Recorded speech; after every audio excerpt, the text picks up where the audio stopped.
So, Mr. Nabhan, why do organizations need to have HR policy manual? Well, that's a very good question. I received many business owners, employers, are actually facing a lot of challenges with their new employees, you know. And one Okay. of the solutions or interventions they need to have is definitely they need to apply different practices, tools to manage that relationship between the employer and the employee.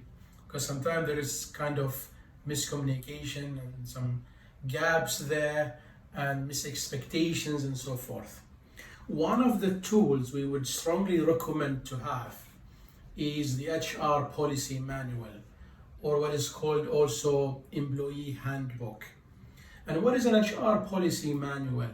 Is not just a legal document.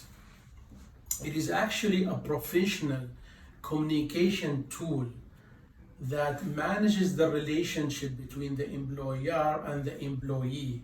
You as an employer, basically, you have many employees and you want to maintain fairness, equality, and you want to have a reference and a baseline on how to treat these employees.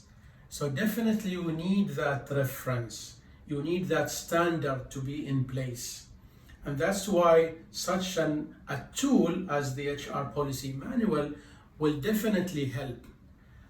Alone is not gonna work. You definitely need to do many things, but this should be your starting point.